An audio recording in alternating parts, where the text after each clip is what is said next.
as well as Matt's unusual laugh for a grown ass man. I don't know what to call that shit. It's almost like a mix of a hyena cackle and a witch's cackle at the same time. What the fuck? See, you're not proving me wrong when you do it. All you're doing is like proving me right. That is the weirdest description I've ever heard for it. I feel like that's not true. Hello and welcome to another exciting episode of Token Games Podcast. I'm your host and sometimes referee, Zach Pearson, and today I'm joined by the man, the myth, the truthful legend, A1 Xeno 120. 420. Well, we know what he's going to be doing later today. And also, as per usual, the only man to never attempt to throw Xeno into incarceration because he's not allowed to legally. A1 Officer Cops. Come on, I'm not that much. All right. Today's topics are... What the fuck? You know we can hear you when you hit that button, right, Xeno? I've been muted for like the last 30 seconds. I know. Whenever you hit that button on and off, we hear it. I thought it was my mic popping for a second. I was like, oh shit, this shit about to break. Anyways, topic one, you just hit it. Topic one, you hit it again. Topic one is, if it wasn't obvious, the PlayStation 4 has been hacked constantly and proven to be backwards compatible fairly recently. To the point where the operating system has actual data on it that implies that the ability either did exist or could have existed for some reason. Now, do you think that Sony hid this potential functionality for some reason? Or are they just so cheap and lazy they actually disabled it because they don't want to invest money and time?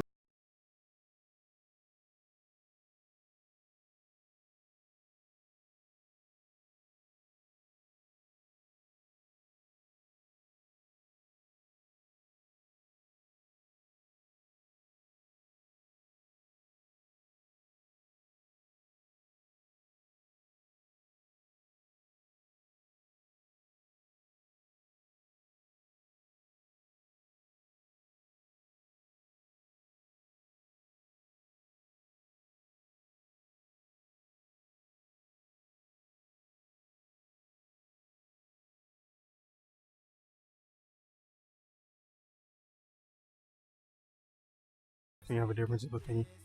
Alright, what about you, Xeno? You think this was intentional or an accident?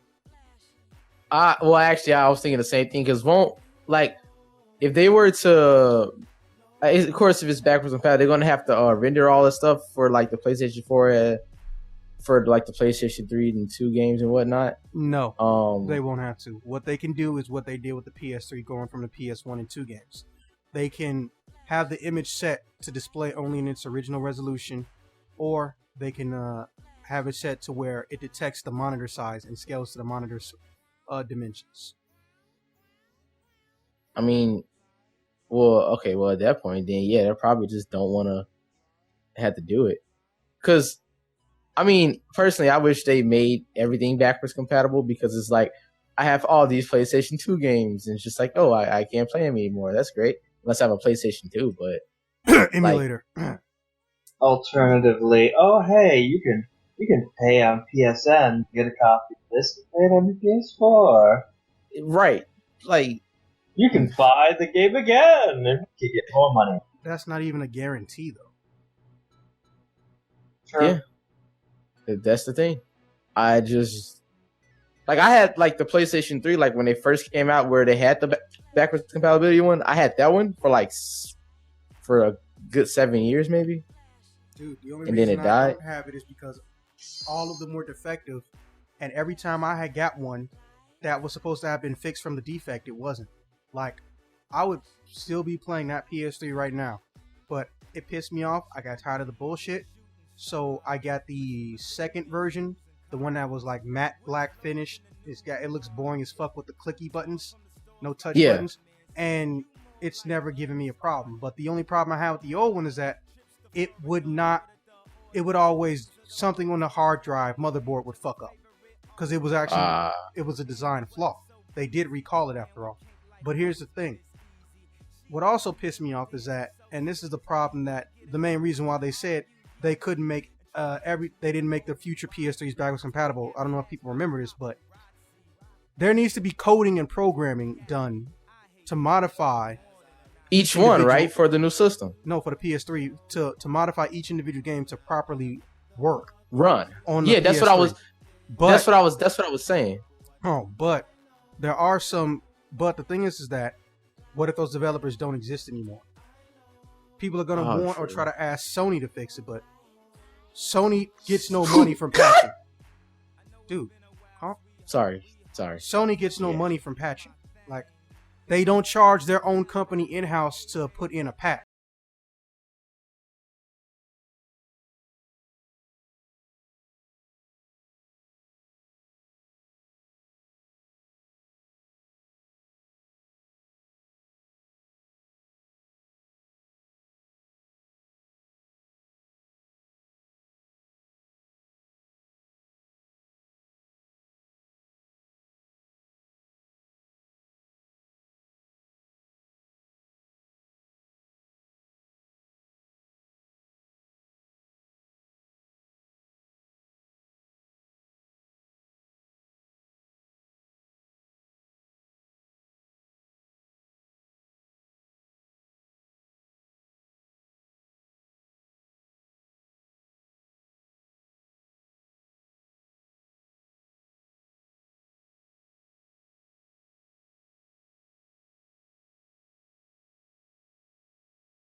Take more time into them putting more money into it, because now they're gonna have to like make sure it works for the newer systems and whatnot, and they're not gonna want to do that. Like, honestly, let's be honest. But for in the case of PS4, it's different because they could easily do it because it's not a format change. See, in the PS3, they have to have two different eyes. There is no universal. Wait. Do you mean PS4, PS3, PS2, PS1, or just PS4, PS3? 3 and 4. Oh, just 3 and 4? Oh, no, that's the formats are the same. Listen. No. I'm saying you're saying. Will you stop cutting me off? I'm trying to answer your question, but then you keep cutting me off. Shit. All right. The way disk data is loaded is not necessarily determine how the data is read. What determines how the data is read and interpreted is the laser, or the eye is the common nickname for it. That's actually inside the disk tray. But here's the thing.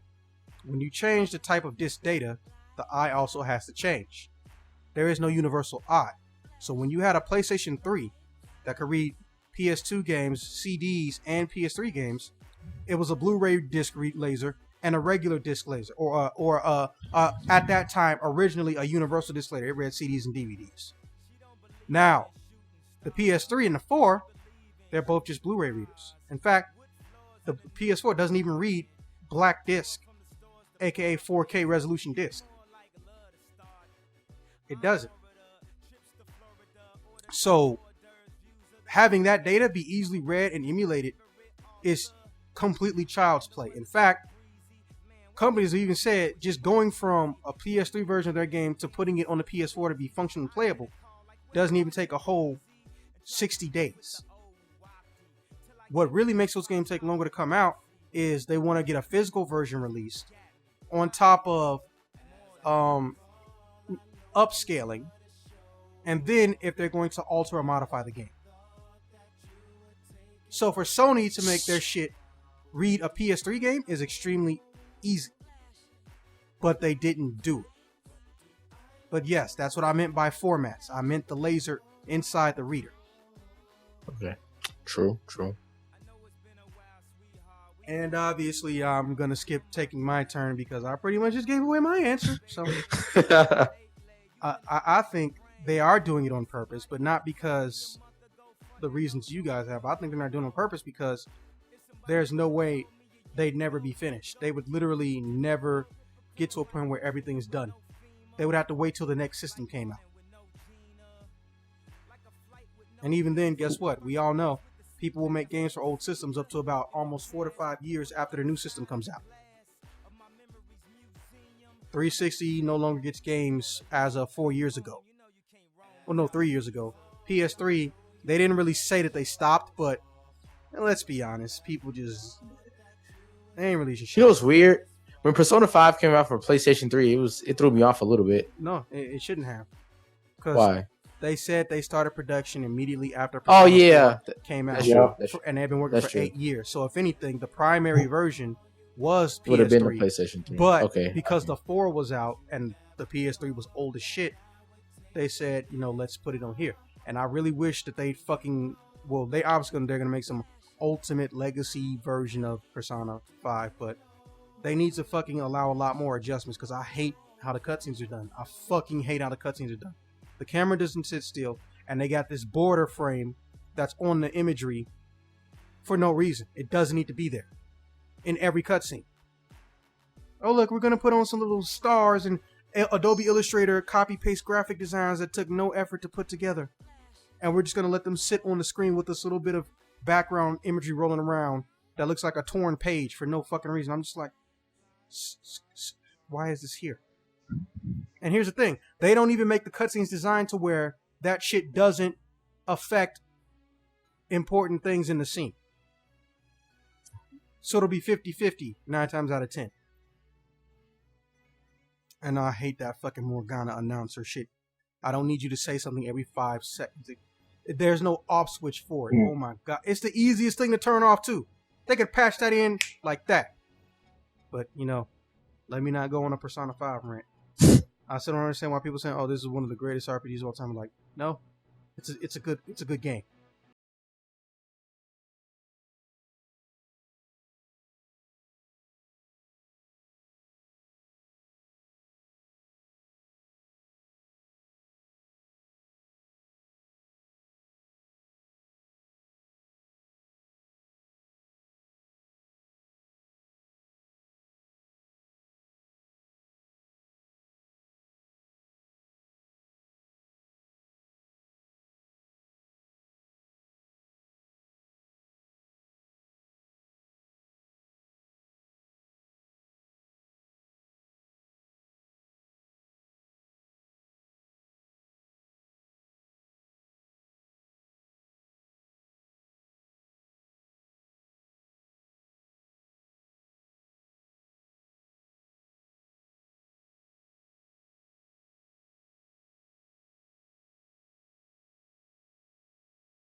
Fuck, I do. I'm like, I guess how you can make, like, some people say like 4 better. I'm just like, I mean, it's basically just 3 without like the 3 that's less dark.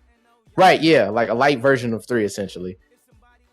And then 5 just fucking that shit, man. They knew they were going to get a lot of money, so their main focus was DLC. Now, mind you, most of their DLC is cosmetic. The problem with their DLC, which also is that it breaks the game. It genuinely breaks the game. If you get any of the DLC that actually affects the characters, it breaks the game. Now, if you're in hard mode, I understand that. But here's the problem. You're trying to basically goat somebody into buying game-breaking shit by having a difficulty that's almost pre-adjusted for this DLC. Well, I can't prove it's adjusted for this DLC, but that seems kind of suspect. You can play extreme mode. That's a free DLC. Yeah, but if you go and get the character DLC, that gives them the extra personas. Oh, so it'll break it anyway. Well, see, but I think it's meant for New Game Plus though. Like, because I honestly believe. Here's what I'm curious about. For Persona 5, does New Game Plus increase the difficulty Yes. automatically? Oh no! You said New Game Plus? Yes. Oh my bad. No. You actually get to pick which difficulty you want. Okay. But what I'm saying is like the DLC would be for like the New Game Plus. So like once you play the game, say on normal, like you go back and play it again for New Game Plus, you get to keep everything but like your experience or something like that. And basically you play it on like extreme or hard. So then it's like, oh, it's give it a little bit more challenge. Say what you will about the Tales of series and their pretty much lack of being able to be creative outside of a combos. They had the New Game Plus system down packed almost 20 years ago, dude. Like New Game. Okay, you guys have all played the Tales of series, right? Yeah, I never beat them. Wow, that's sad. All right, so there was a grade that you get that it doesn't explain to you what it is every time you fight, called a grade point. That grade accumulates every single fight you're in based on how good you do. The more points you get to a fucking God screen, or you get to the what I like to call the God screen, where you can modify your characters in stupid ways that are completely and totally broken. But even though it feels like it's fun, it's meant to help do one of two things: A, speed run, or B, beat higher difficulties with a lot of ease. Well, not ease, or just, making a higher difficulty easier to handle. And here's the thing: when you beat those higher difficulties, you get more grade points just because you've got the difficulty set higher. So this menu has anything from retain your original level but lose all of your items, to keep all of your items and equipment and start over from zero, to shit like, you get an attack modifier or an EXP modifier when you start the next difficulty or in the New Game Plus. Because the way the game is naturally designed, your characters are not going to reach the maximum level based on the story. Tales of Graces, the one that everybody lulls as the second coming of Symphonia, and they're not wrong, which was on the PS3. Well, I played it on the Wii, but the PS3 was a modified version that was longer. Okay. Their difficulty, when you spike it up, it even decreased the amount of EXP you got. So the game got harder and longer. But if you went to the grade shop, you could do something like, say, start with all my old weapons.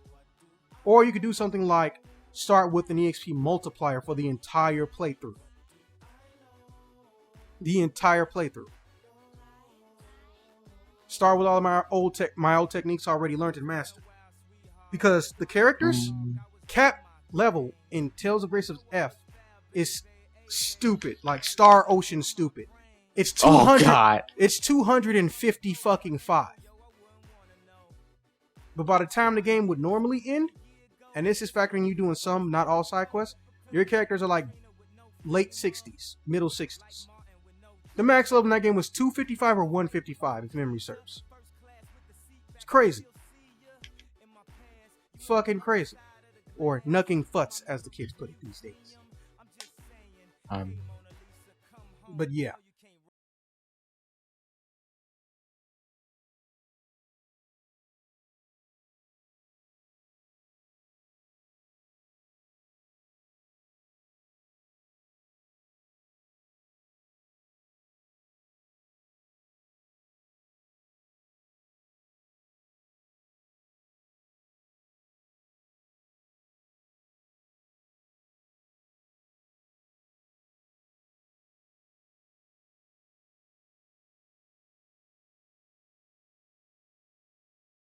Disconnect and reconnect. My, this only seems to happen when I'm doing it when I'm chatting with you. Anyway, looks like, yeah, as I was saying, Kaz Hirai is down, Sony CEO. He stepped down, retired, or quit? Stepping down. Oh, okay. Looks like it's gonna be happening in April when he's like gonna act. Is he gonna stay in the company, or is he just gonna fucking leave? Let's see here.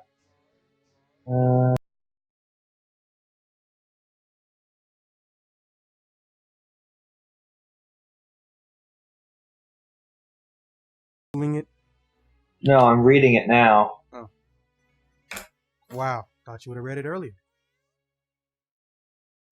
Hey, I was looking at an entirely different article, actually. Because he announced his departure Well, his stepping down as CEO on the same on the anniversary.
That was of note, other than a few video game announcements. I mean, if you want to talk about those, that's cool too. All right, what you got for me, Zeno? Have you ever seen the Get Down? Yeah, the TV show, the Netflix show. Yeah, on Netflix. Yeah, on Netflix. Yeah. You know the main character, dude. I don't remember his name. The one played by Bow Wow. No, what? Isn't Bow Wow in that show? No, Bow Wow's not in that show. Well, there's something Bow Wow was in that's like based off the '60s or something. Oh gosh, you talking about Roll Bounce? Yeah. Oh, okay. That's not. Yeah. That's not what I was talking about. This is.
Oh shit! That shit released, huh?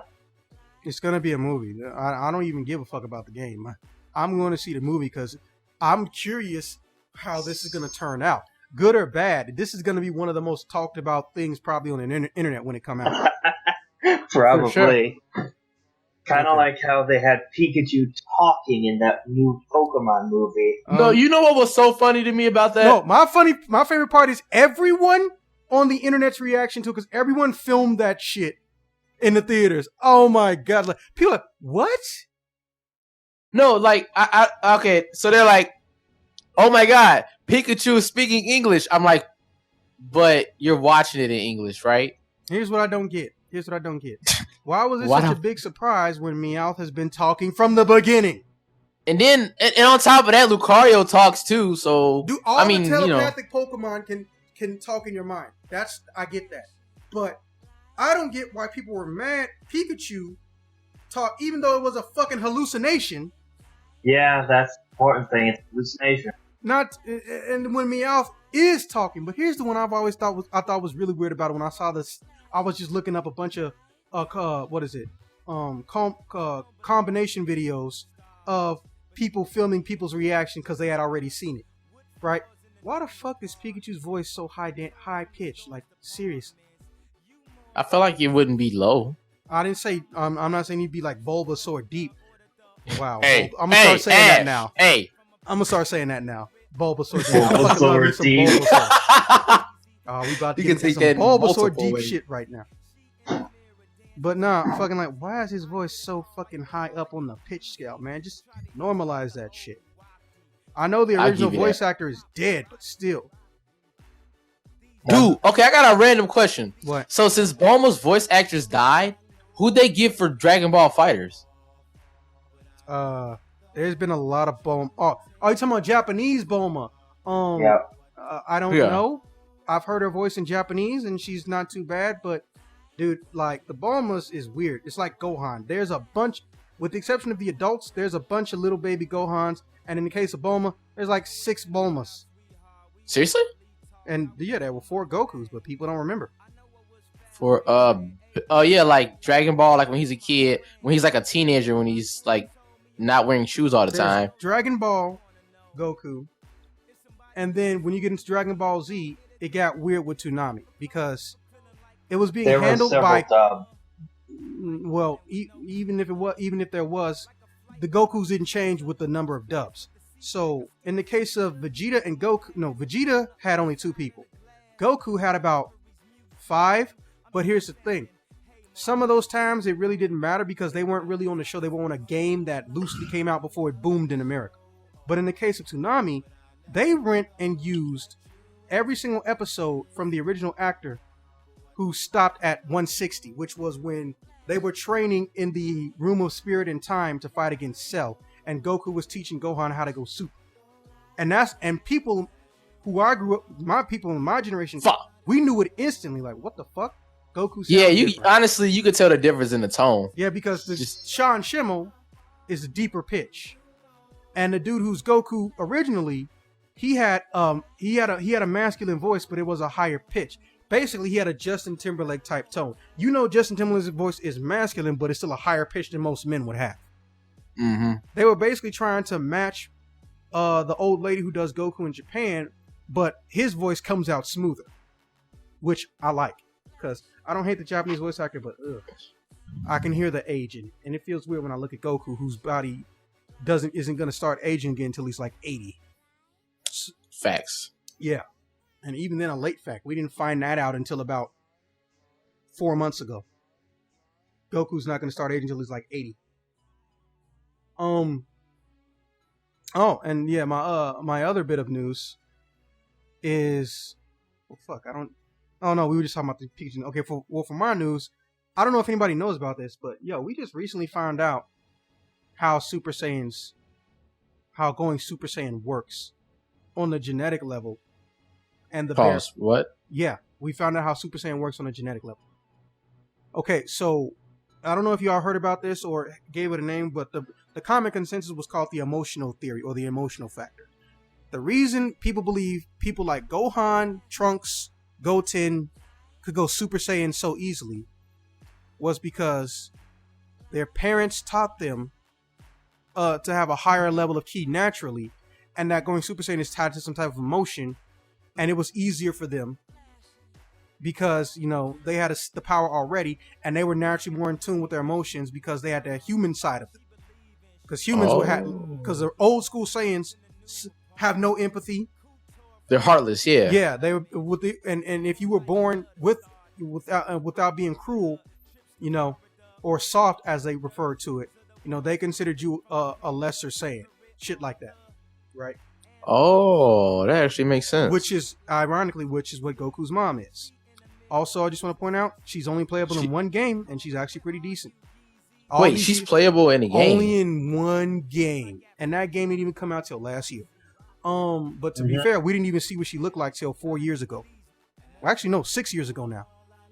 But anyway, has she always been a concept, or how you think Goku got here? Think about that. No. I mean, like her character design. Well, everything has a concept design. It's just a matter of did we see it or not. Yeah, that's what I'm asking. Yeah, obviously she has it somewhere. It's just we didn't see it. Same with what Sephiroth. game was she on? We didn't see Sephiroth's concept design until 2010. Sephiroth.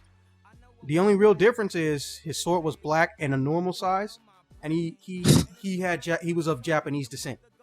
Everything else was pretty much the same. And they just had it laying in a drawer. Didn't show nobody. Didn't tell nobody. I'm just like, are you fucking serious right now? That is some epic shit. No one has seen this. I think I just found it on an accident. I think the most epic thing about Sephiroth is that his song is called "One Winged Angel." Nah. That's not the most He has this. Okay. Really, it's like. It sounds. It's an stupid. actual, bro. It's an actual language, but you guys don't know how to interpret it because of the way it was recorded. And also, Yeah, it's Latin. And also the I was just about to say that it's got to be Latin or something. And also It keeping is. the MP3 keep in fact also this was an MP3 file format, which is the worst thing to put orchestral music into, especially if it's got speech. But I forgot the name of the language. But there's also this thing called opera language where I think it's a mix of old Greek or something, but also just random sounds. I don't know what the actual name for it is, but I think what it's supposed to be saying is Hefnaf Ivelis. Because Sephiroth actually means angel. Anyway. Yeah, I knew that. The languages is what makes Sephiroth shit weird for everybody is that the languages that they associate with Sephiroth are not the languages that are commonly spoken in America or Japan. So it's a mind fuck for everybody. And it doesn't help that the Japanese people don't learn how to say the names properly. So sometimes it carries over. Like go watch the Advent Children. Everybody's adding syllables to Sephiroth's name. Everybody. The closest you hear to it being pronounced correctly was when I think Cloud says it out of anger. He says Sephiroth. That's the closest you get. But yeah, it's an actual song. It's got lyrics. You can Google it. I have to tell people, like, it's not gibberish. It's in Latin. Yeah. I mean, I wouldn't have known that it was like an actual language, but it only makes sense for it to be. No, it don't. Dude, like actually be it takes feeling to be saying something, not just blurting out random stuff. Have you seen Splatoon? When I was a kid. No, not Splatoon. Yeah, have you seen Splatoon and ARMS? That is, I feel offended just as someone who likes music whenever I hear that shit. Dude, this is the main theme song. This is the entire lyric to the ARMS theme song. It's O. They just say O at different pitches. Not with the guitar instrument, verbally. So all you hear is O at different lengths. So then they put it together with a DJ. Oh, bam! Those are the lyrics. Not what? You think I'm nigga? I'm about to go pull this shit up. And that shit's like 2 minutes long. I'm about to go pull that shit up.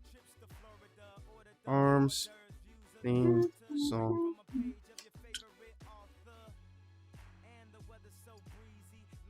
Oh, yeah, it's the main thing. 2 minutes, 58 seconds, but that's okay. You gonna hear this shit. Shut up. Sephiroth.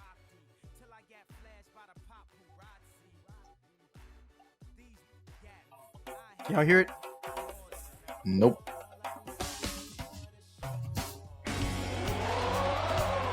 Now can you hear it? Nope. Okay, well here's what you gonna do, motherfucker. Both of y'all hit the play button in the link I just dropped. Drop. Listen to the first like 30 seconds. That's all it is. And occasionally somebody goes nah nah nah nah nah. Not even joking. They used syllables for lyrics. The whole song.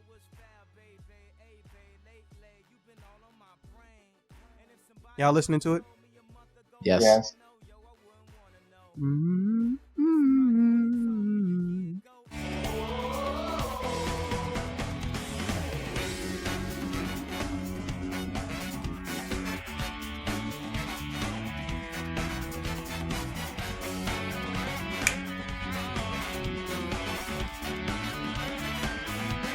Notice the level of creativity in this song.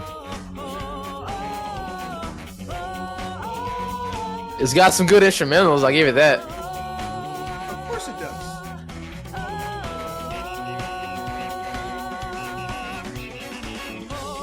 This is wrong.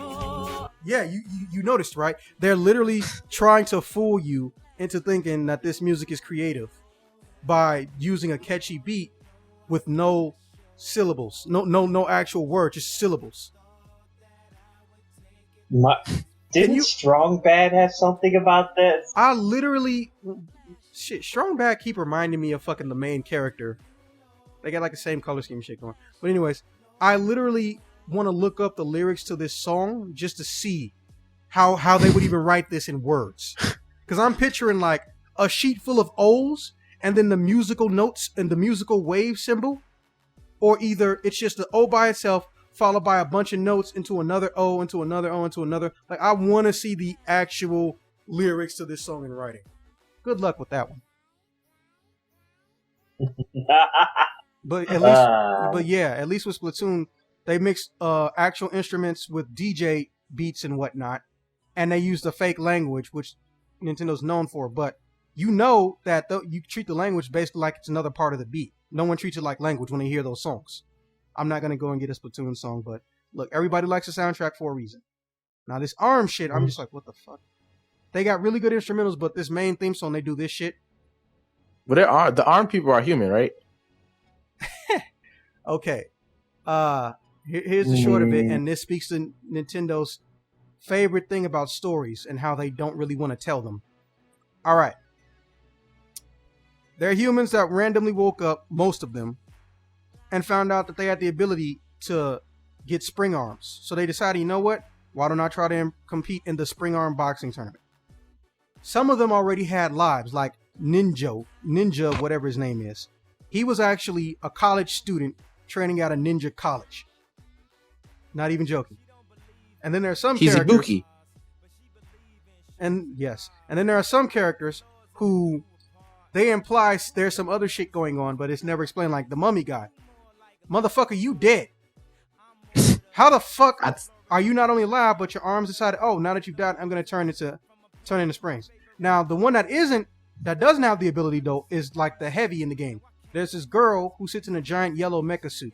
She really, really wanted to compete, but she never got the ability, or at least to the age where the ability might show up. So she made herself a giant mecha suit. Nintendo logic, people. What about that one babe who used her hair? I don't even understand that one. I feel like she's just wearing a machine that she uses with her mind, or she has telekinesis or some shit. She's a completely normal rich person, but she can make her hair do the spring arm shit. So what I'm thinking that was real cool. What I'm thinking is most likely anybody can anybody can get the ability to make some part of their body above their navel be stretchy. And some people just use a machine. I like how you said above your navel, because I caught it instantly. Yeah. Well, they go out of their way to say that, they don't get the feet stretch ability in their trailers of explaining this game. They hyped up this game for a long time, but to be fair, yeah, they did. It's really good. It's put it this way. It's solid. It has single player mode, but you're almost gonna never want to play this game alone. This is like what's funny? Other party game. I'm sorry. Go ahead. No, I'm just saying this is like that other party game. Like it's good, but I have not touched the game since I've been at a party, and I don't want to touch the game unless I got somebody over. I don't want to play it alone ever. They even have a mini game where your job is to dunk somebody in a basketball hoop. I fucking love that mode so much. I was just gonna say, like, the only time I actually played this game was the one I went to the Nintendo event. I know. Then I realized that's how we actually formally met. Yeah. Besides the fact that we actually worked in the same place, ironically. Did you just leave? Oh, he did. Yeah. So anyway, right? So I went to this Nintendo Switch event, and it was early showing of it and whatnot. Yeah, they showed off the entire system in about 10 games before everything came out about a month in advance, and I got to work the event. I was an actual Nintendo third-party employee. Yeah, and I walked out. Well, first off, I don't even know why, because Nintendo sent me an email oh, hey, you want tickets to an event? I'm like, shit, okay. Okay, so it was you know how they had the Pokemon event where a bunch of people meet up and whatnot, but it was only specific to people who played it as I don't know, I guess a certain amount of time or whatever, right? And this event actually worked. Yeah, it was actually really legit, and I was one of few people that I know actually went, except for some people that like cons, but I didn't really know them. But anyway, so I walked in and I'm I looked and I'm don't I know him? but we happen to work UPS together, so I'm just like, I don't even know if he knows who I am. So I walk up like, hey, don't you work at UPS? He's like, yeah, aren't you the hazmat guy? I'm like, I mean, I do other things, but yes, I'm a hazmat guy. And he was running the Disgaea 5, I want to say. Disgaea 5. I think it's Disgaea. Like the little gaming setup. So yeah, I got to play it. And I got to play like ARMS, and this little kid beat me, and I wasn't feeling too bad, but I was feeling bad. And then I got to play, what's it? Halfway Heroes or whatever. What else? The one I didn't get to play 1-2 Zen, but I watched somebody else play it. What else? There, Splatoon 2. It's pretty fun. The game's fun. What else did they have? Mario Kart, but like with all the DLC. So basically, I just paid Isabelle because Isabelle was like the greatest of all time, you know. And then they had like a Mario Odyssey like trailer, like gameplay trailer, but that was pretty much it. It was pretty fun. They gave us pins and a cookie, like a Nintendo Switch cookie. Huh. Yeah. And they had Bomberman R2, but here's the thing, like, so they're like, oh hey, you want to, like, I was over there playing it because I like Bomberman, you know, like I've like 64. That's the first time I played it, but like ever since then I've always played it. So I'm like over there like just, you know, playing it, like killing people, and the guy's like, oh hey, you want to, you know, join in the tournament or whatever. I'm like, nah, I'm not that good. It's really just me being shy, even though I shouldn't have. But so anyway, you got to play on this big screen in the front, and you got prizes depending on like your, like, you know, first place, second place, and whatnot. And you know, they even had like consolation prizes, like, oh yeah, you just for playing, here you go. So they were giving out Nintendo Switch like hats or whatever, and they gave.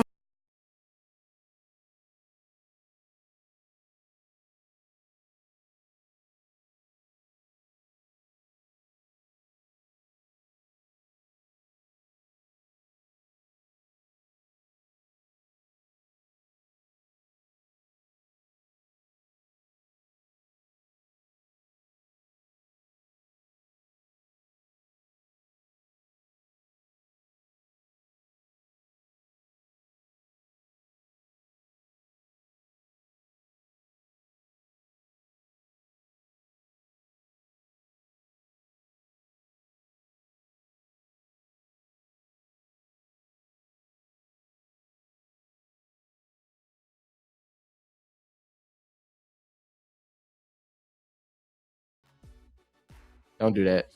But it was actually really fun though. Like, I liked it. So I had to go all the way to Fullerton Market, which is, I've never even heard of that place until that event. Honestly, no.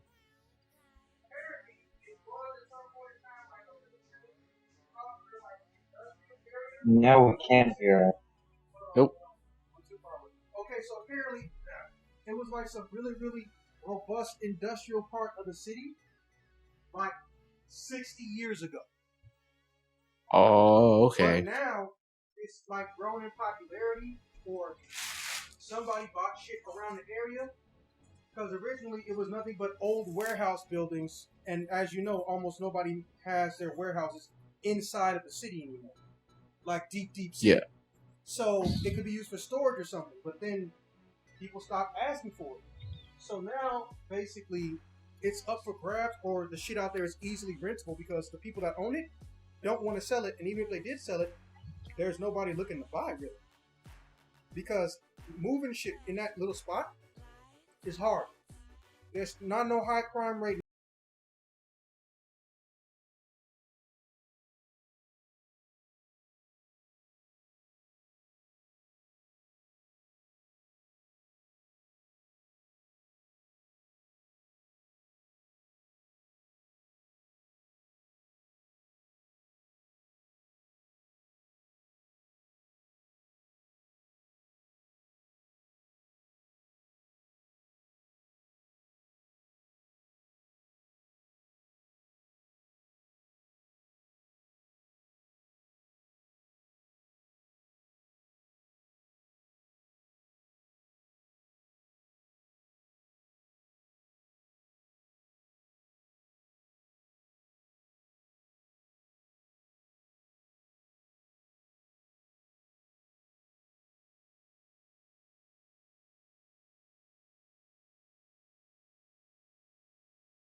regardless of how you feel about it, one of the worst kept secrets, as in it's really not a secret,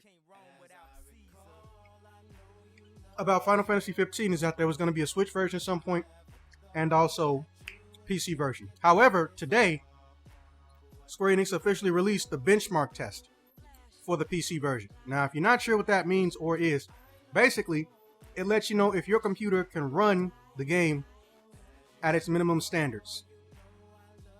Yep. Yeah. Okay. And I'm not going to go through the entire list, obviously, for minimum recommended and 4K settings. It's fucking insane. It is genuinely fucking insane. But I will say this. Even if you want to just play the game in 1080, you need a minimum of 16 gigs. They are not playing around.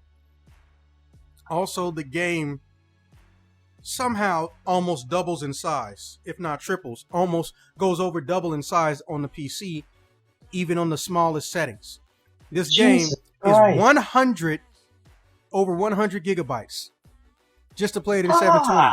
To play it in 720. Yo. Going to 4K, you think that would be stupid higher, but no. 4K is 155 gigabyte minimum installation. And you know there's going to be patches. Let's not even talk about the patches. Jesus. Fuck, that's ridiculous. Hey, you get what you pay for. Yeah, I guess. Also, I do have the list of PlayStation Plus free games for February. Let's go ahead and run them off real quick. Spelunker HD Edition.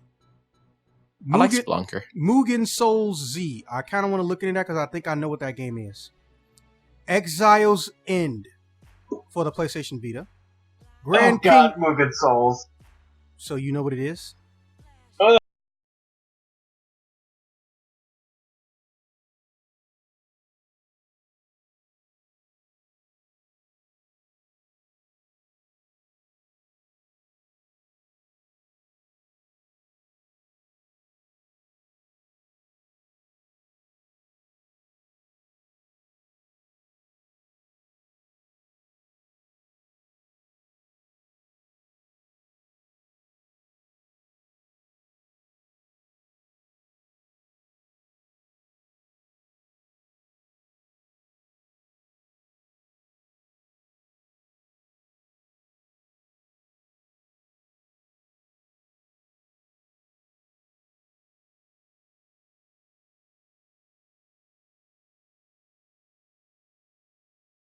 Topic 2. The Xbox Game Pass blessing or curse on the gamer and the retailer.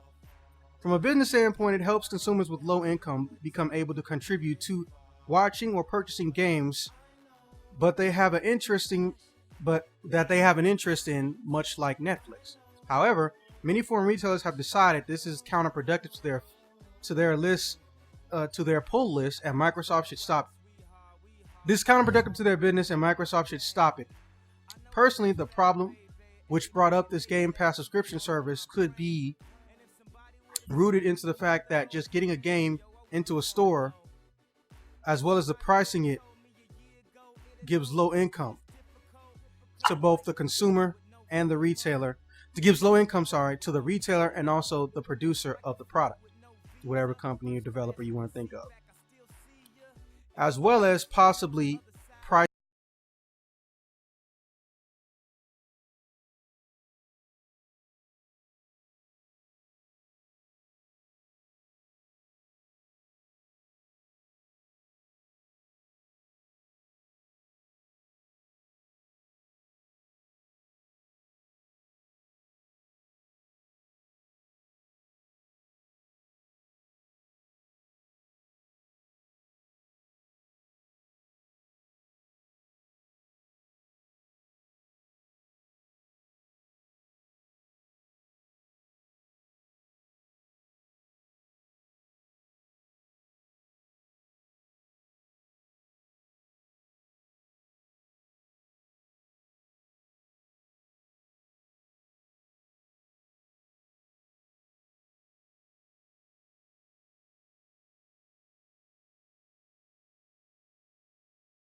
Blessing or curse? Wait. Rent. Okay. Is it like the EA access or no? Like, I mean, it's like I literally compared it to Netflix. What don't you get about Netflix? I mean, yeah, but is it closer or similar to that? Netflix. I don't know shit about EA. You know I don't fuck with EA. Okay, that's Travis true. Hartley. I'm No offended one's you fuck even with asked. EA. I am offended you even asked. I mean, but everybody knows about their service, right? No.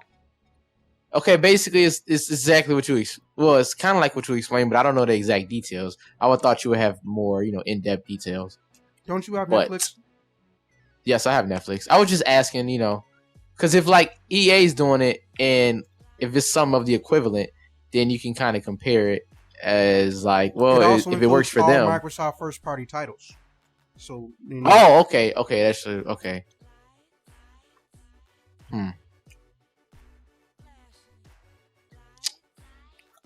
Now, do you think this will hurt or help the retailer? Why or why not, Zeno? Hurt or help the retailer? As far as, well, do they get a certain percentage of? Nope. So they don't get so they're allowing all these games to be accessed Netflix style, but don't get any like percentage of it in return. The only thing they would get is money off of the system being sold and its accessories. Oh yeah, yeah, I feel like that would hurt them. Only because I mean, if we have access to all these, like pretty much everything, but we only get See, it should be like, how like if you use a song in a commercial and they get like a monetized game every time it's like played or whatever. The word you're looking for is royalty.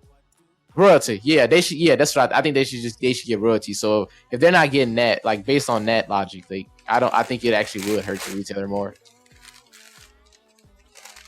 Because then it's like you're like not getting any income. So how would you fix this problem? Would you get rid of the service, or would you modify the service so retailers can get something? I'd rather modify.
Technically, Sony's on top, but everyone's been saying, "Oh, the Switch is totally going to shit on you." Their projected sales and their popularity and their consensus with their customers is 10 times better than your shit. They just ain't got the library yet. So they're both technically winners if you stop and think about it. But here's the thing: when you're the third fiddle in a relationship that has history, you need to find a way to do something to distinguish yourself. Microsoft ain't good at that necessarily. They've changed presidents recently, so they've also changed presidents of their not Microsoft, sorry, Xbox. They've also changed heads of their. They've also changed CEOs not too long ago, and some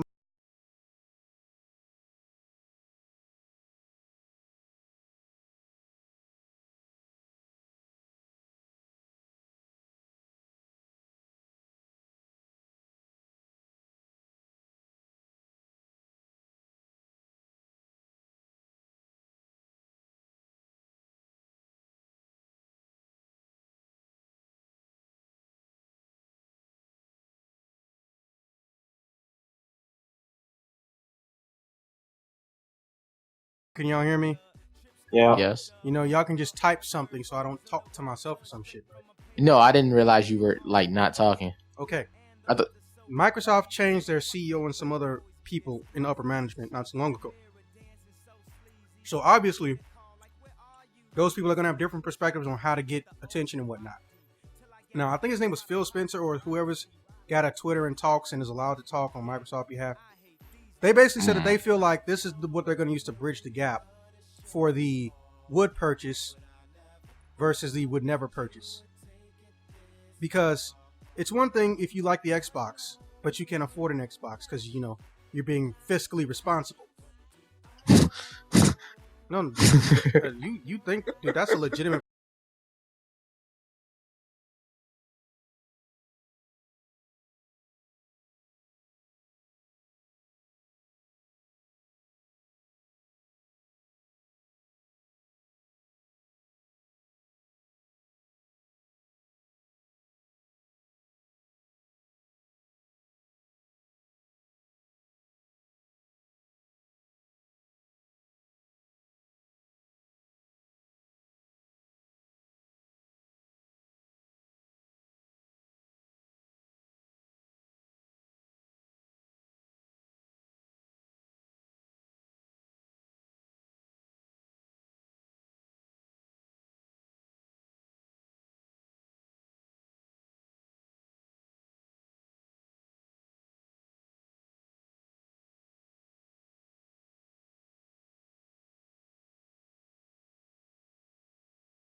They know the best way to get your profit off of a game is with DLC.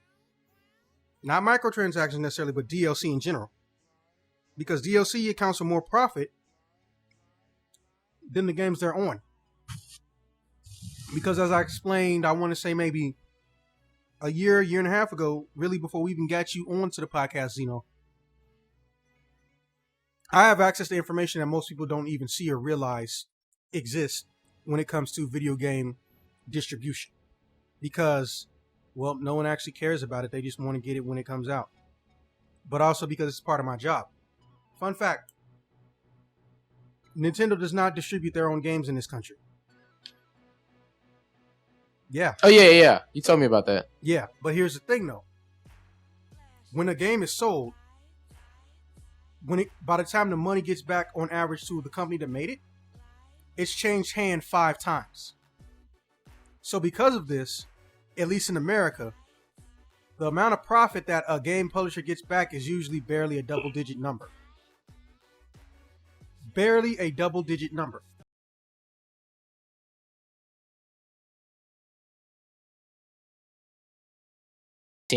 Let's say you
that you have a company to continue to run when people buy your season pass.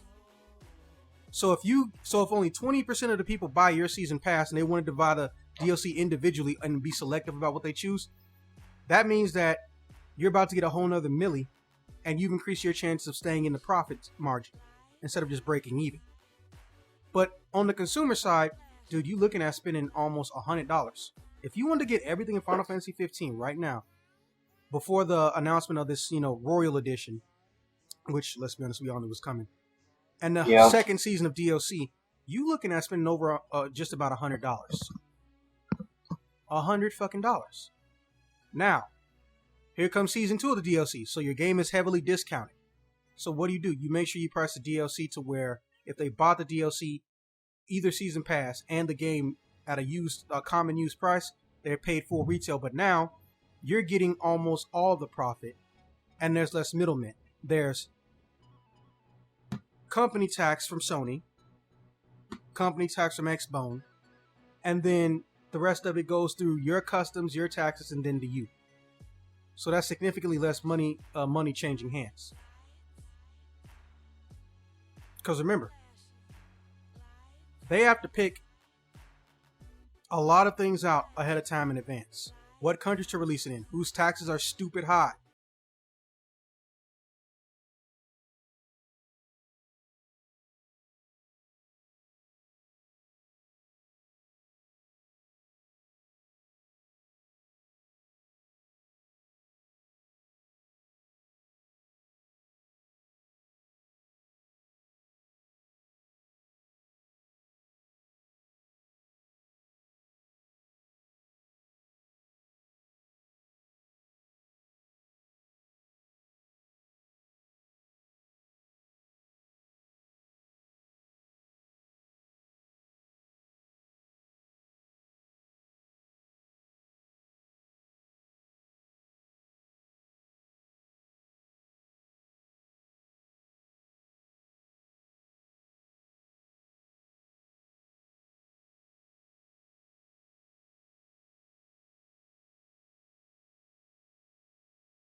They make it in one spot that's nowhere near these fucking countries. Now, if you're a big studio, like you have a 7-figure income, you have multiple franchises that are iconic, household name level shit, you ain't gotta get a big factory. And then here's the thing too. Remember, Japanese companies also do publishing for other Japanese studios outside of their own internal shit on the side for extra money. Sega's been doing it for decades. So let me ask you something. Why don't they just open up a warehouse or a factory here and tell Japan, hey, we'll make your games and we'll be able to sell them at a discounted price, but we get a piece of the royalties or whatnot. They always say they never get the most money, or they don't get the majority of the money off of their games being sold. But then they don't want to put effort into fixing it. They want to do quick fixes. But the quick fixes is what fuck you. Because here's the thing about all these, and I want to say, Matt, we've made jokes about this dozens of times. all these bullshit Game of the Year editions that is genuinely false advertising, because even if they did get that title from someone, it doesn't mean that they are.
Tell real quick.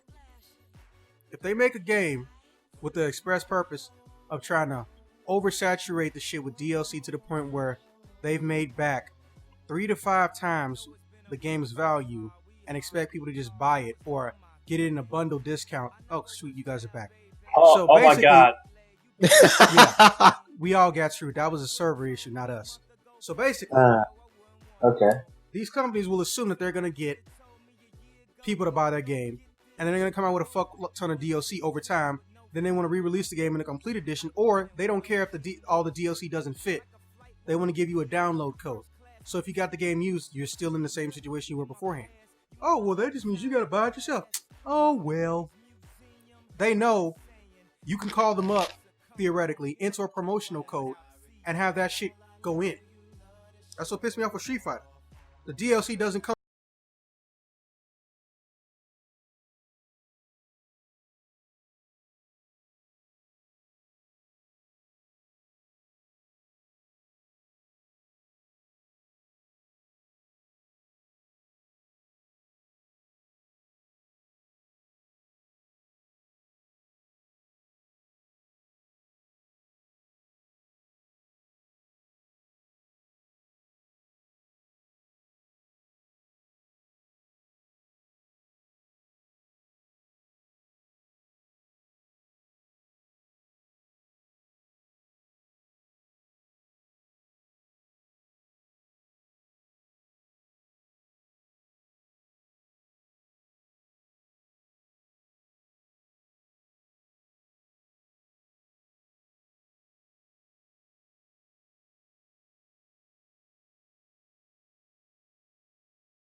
Senate Entertainment Associates or whatever the SEA. Sony Computer No, America? no.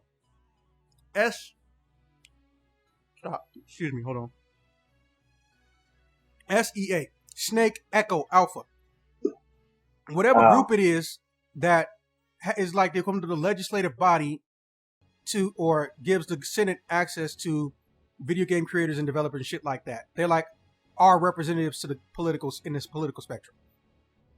If they took all the companies in there and they just popped up and made universal warehouses or bought old warehouses and factories and repurposed them to do everybody who's local or in the states, not in the state, in the government's, in the country's games, publish them for this area and then publish them for the next area, or publish them from here and then a different place in a different continent mass, they would save money. Because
Hello?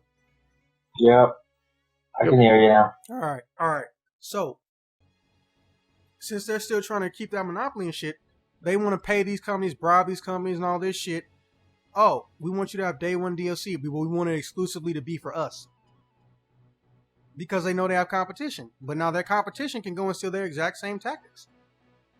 Amazon says the same thing. Oh, hey, depending on the game, we want an exclusive version for ourselves. I'm just sitting up here like, how in the fuck does GameStop think any of this shit was going to work when they didn't want to do the one thing they should have did? GameStop's biggest problem is that they don't want to give royalties to the game companies with you who know that they sell the used games.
You know what language is optional in South America?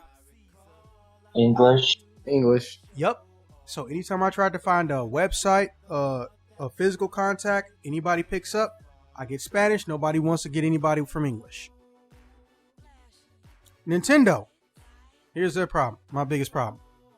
First off, they have their distribution mislabeled in their own shit. Nintendo does distribute something. They distribute the makeshift stands and custom shelving that goes into stores that have Nintendo sections. So basically the shit you see at Target, yeah, that's what they distribute.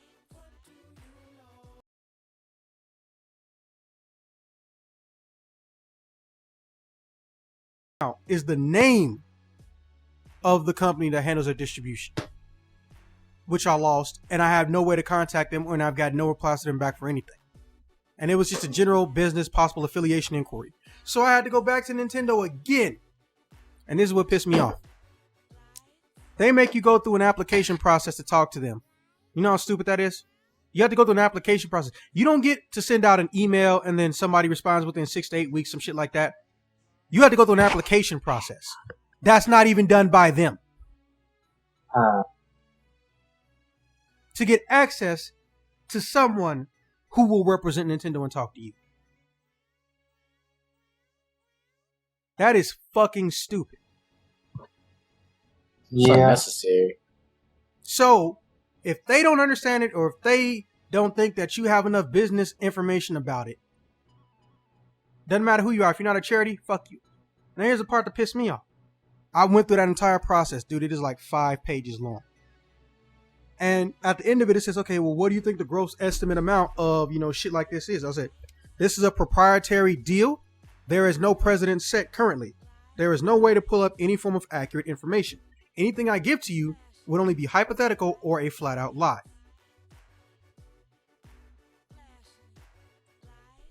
Just being blatantly honest. Who here knows about, or hell, the only person who would know if Nintendo has a discount royalty deal with a retailer is Nintendo. I'm not going to know that. half the information I would need to get from a Nintendo employee in the first fucking place.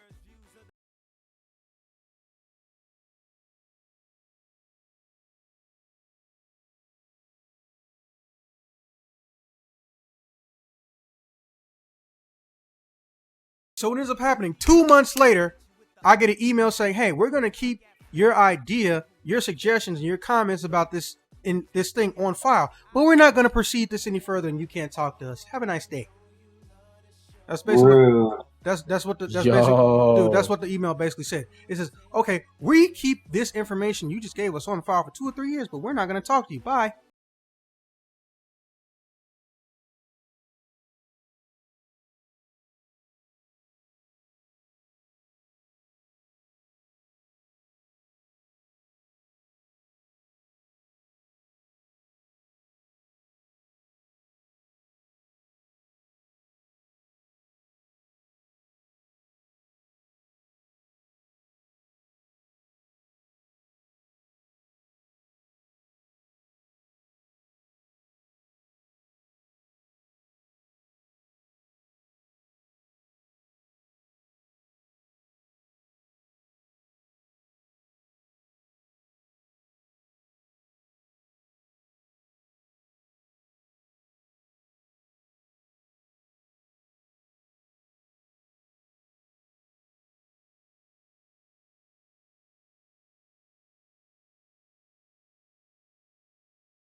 Very sad.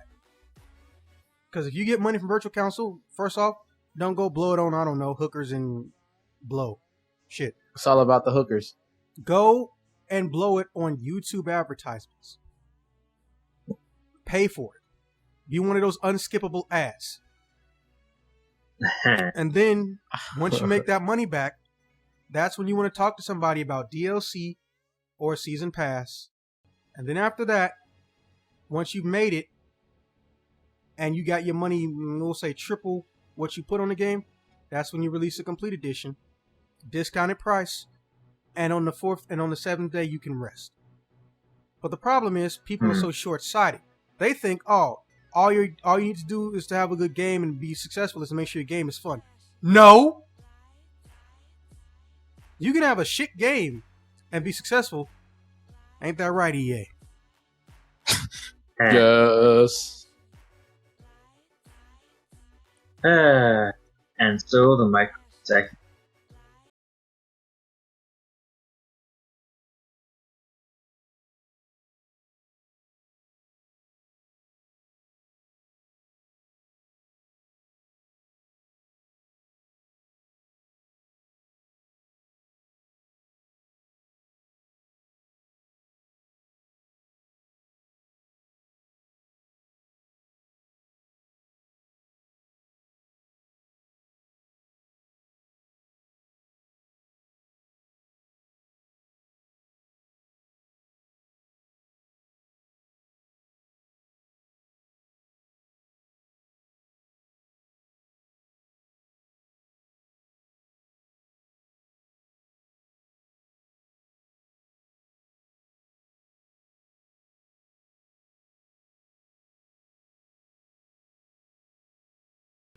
Not really. Okay. I,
So, what is your question, Zeno? Are they going to put less time and money into a disc tray, considering they believe people are going to buy digital? Are they going to put less time and effort into like working out the disc tray and whatnot? Fuck no. Because in fact, that whole they believe bullshit people that happened like 6-7 years ago, when everyone said, "Oh well, the industry's trying to go to a discless setup," like that was always bullshit. Just because one idiot thinks something doesn't mean it's gonna happen. What is it? The president of Sony or Sony Computer Entertainment told one of the big publishers when they said, "Oh, the future's gonna be pay games as a service." Basically, bitch, you lost your goddamn mind. Money isn't even the issue. It's people. Who the fuck is gonna be paying a monthly subscription for a fucking game individually? Nobody would get money that way. The industry would crash and everything would be a PC game. Now that last little bit he didn't say, but yeah. But this also comes from the mindset of, as me and Matt have often mentioned, motherfuckers who run game companies but don't play games. They're there for a fucking check. Electronic Arts CEO hasn't played games since, well, the person who made Electronic Arts, if memory serves. Everybody after him. In fact, one of the people that works at I think it was EA or whatever company makes the Sims, I think it was EA, said that EA. He wishes he could charge players for every bullet fired in a first-person shooter.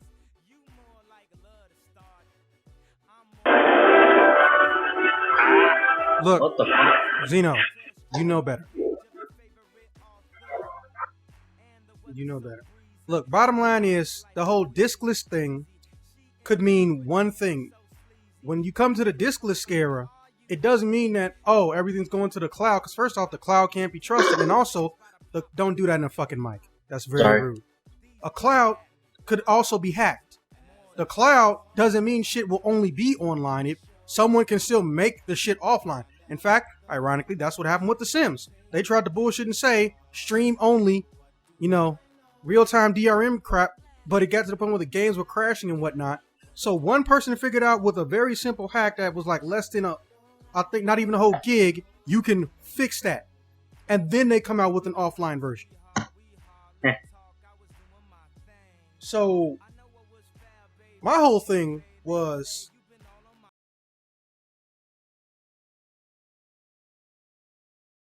you don't know the industry, but you want to talk about it. Gets on my nerves. But that's the problem with sensationalism, whether it's directly intended or not.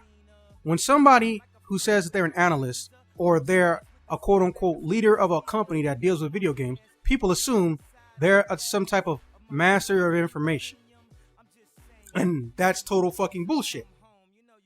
You are not a master of information if you fucking run a game company. That's like saying you have to know how to make a movie, be a director, just to be the guy working at the concession stand at a movie theater. But since they said it, and they know they can get people talking, what is their goal? Get people to traffic their website. Have something that someone can mention, paraphrase, quote, blah, blah, blah, blah, blah. That's the problem with sensationalism. Sensationalism is the equivalent of a grenade being thrown by a blind person. You may have wanted the grenade to hit a specific target, but when you say, fuck it, I'm gonna hand it to this blind guy, you don't know what the fuck's gonna happen with your grenade. Yeah, you missed a very interesting analogy. My bad. This fine, but I dropped my phone with my headphones in it. Yeah, we figured that out real quick. But bottom line is to shorten your answer is no. Just idiots idiots thought that about 5-6 years ago everything was trying to go towards diskless because some people who aren't smart decided that, you know what, if my company did nothing but digital, we can get all the money for ourselves, fuck everybody else, and to top it off, we can make sure our shit never gets stolen. Wow, that's hilarious. So yeah, I'll tell you after I finish wrapping up this video, okay? Zeno? Back now? Is he back? Hey, Oh, fucking muted. Well, yeah. But that's basically it. They thought that, so a lot of other people repeated that, and it turned into the enemy of knowledge. Not ignorance, confirmation bias. Ignorance is the enemy of stupid. But that's not really a fight. Either one of them should win. But it turned into confirmation bias. Ain't no way in fuck we going in the cloud because the cloud can and does get hacked. And when the cloud can and does get hacked, guess what's going to happen? They're going to take that shit offline. I was going to say a bunch of stuff leaked, but is that too? Not to mention, if your media is not interactive, your shit is most likely recordable. And if your shit is recordable, then it makes it even easier to fuck with. Oh, we got a digital comic that's only going to be distributed online? Okay, screen cap. Guess what? Now BitTorrent gives it to a couple 100,000 people. So that whole plane of thinking is asinine. Because the only people that believe it are people that didn't do their homework. And the only people that say it are just greedy, selfish bastards who think they're going to get every dollar that will ever be spent on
operating, I like to say, through the social networks of these corporations all the time, basically stating the same thing. Look, if I buy something and I own it and I modify it, why are you coming at me about anything? Especially if I'm not even trying to sell it. Well, obviously this guy was, but in general, that's what the consensus was.